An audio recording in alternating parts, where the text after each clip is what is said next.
On se retrouve pour l'épisode 2 de notre série à la rencontre de nos fournisseurs. Et aujourd'hui, nous prenons la direction de Sainte-Mère-Église pour vous présenter notre brasseur artisanal. Bonjour Jérôme, bonjour Laurence, merci de nous accueillir ici à votre brasserie à Sainte-Mère-Église. Ouais, bonjour Maxime. Donc, alors ça fait, rappelez-moi, vous êtes installé ici depuis 2022, c'est ça?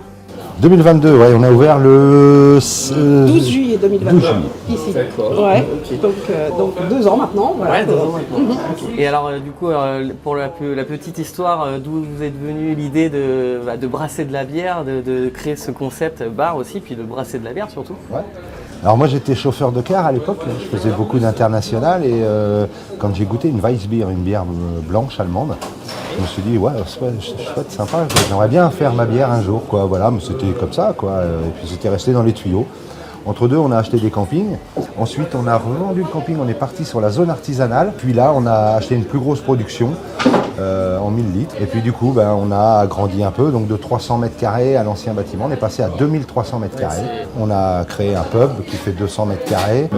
Et ce qui vous permet de créer des concerts, des animations tout au long de l'année, c'est ça? Ouais, c'est ça. voilà. Ouais. C'est vrai qu'on avait besoin d'espace pour pouvoir stocker la brasserie, les cartons et tout ça. Oui, puis là, vous avez été sollicité pour le 80e.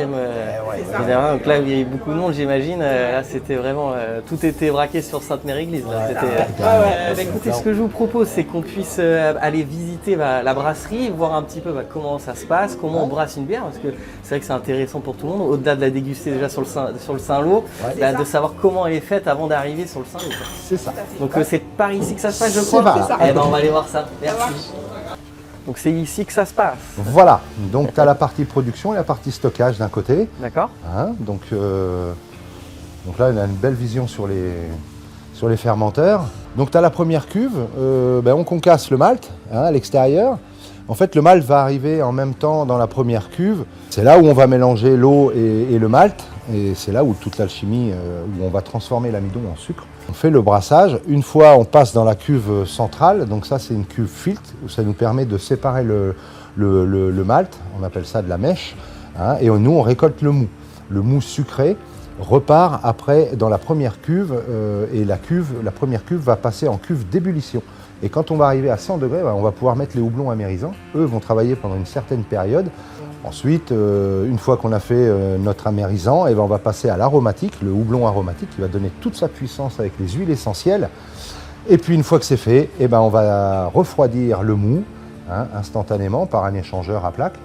Et puis après, on transfère ça dans les cuves. Tu as 4 cuves de 2000 litres, une cuve de 1000 litres et 2 cuves de 3000 litres. Ce qui nous fait un stockage toutes les de 15 000 litres et une rotation régulière. Pratiquement toutes les 3 semaines, ça tourne, quoi. Voilà. C'est vrai qu'au départ, les gens ils se disent bon alors c'est quoi les ingrédients et tout. Oui. Et puis assez rapidement, quand on rentre dans la technique, c'est pas si simple que ça. Tu as ces 3 types de céréales pour l'instant. J'ai pas sorti un quatrième qui risque d'arriver chez vous au Saint-Lô pour septembre-octobre, je sais plus trop. Oui, ça doit être dans ces eaux-là, effectivement. Ah, et ça, c'est du malt fumé au bois de hêtre qui donne un goût fumé à la bière. Donc là, tu vois, ça c'est pour faire du malt blond, enfin une bière blonde plutôt. Une ambrée, tu vois, ça c'est on met un petit pourcentage de celui-ci. Celui-là va apporter des goûts caramélisés. Donc on fait 2 formats en bouteille, 33 et 75 centilitres. Après, pour les fûts, on est en 20 litres. On n'a pas choisi 30 litres parce que justement c'est super lourd.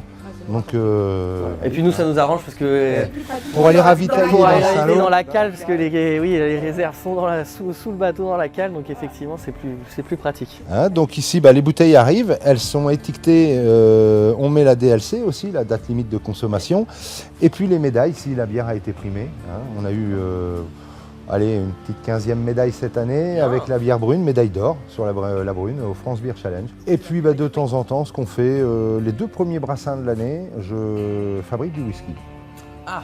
Et ouais. Nous voilà dans la petite cave perso. Alors ça m'intéresse, ça, je suis un privilégié du coup. Donc je brasse du whisky, c'est à peu près pareil. Enfin c'est pas tout à fait pareil que la brasserie. Tu utilises les mêmes machines?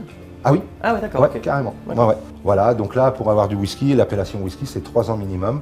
Donc on a sorti le premier cette année, c'était l'occasion de le sortir au 80e, et lui il a 4 ans. 4 ans, d'accord. 4 ans d'âge, ouais. Faut aimer faire ce qu'on fait. Voilà, quoi. c'est ça. C'est toute la réussite de tout. Avec après, passion. quoi. Voilà, c'est ça. Voilà. Exact. Ouais. Eh ben, écoute, moi de toute façon, je vais retourner vite fait à la visite. Oui, je vois que Laurent, c'est en pleine explication, donc je Ouais, vais voilà, pas vous embêter plus tu vas longtemps. retrouver, et puis. Et ben on se dit une prochaine sur le Saint-Lô. Ok, super. Merci Jérôme de Salut, ton accueil. Maxime, à Bye. bientôt. Bye. Ciao. Bon, je laisse Jérôme et Laurence en pleine explication parce que ici ils organisent aussi des visites guidées pour expliquer comment on brasse les bières. Donc si vous êtes de passage à Sainte-Mère-Église, surtout pensez à vous arrêter ici au pub et puis pour découvrir la brasserie de Sainte-Mère que vous pouvez bien évidemment retrouver sur le Saint-Lô.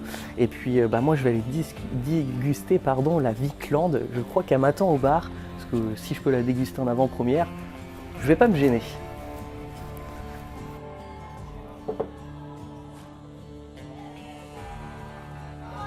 Bon, je vous confirme, la Viclande, très bon choix. Vous allez pouvoir bientôt la déguster sur le Saint-Lô en septembre-octobre. Et quant à nous, on se retrouve prochainement pour la suite de nos épisodes à la rencontre de nos fournisseurs pour le Saint-Lô. À bientôt.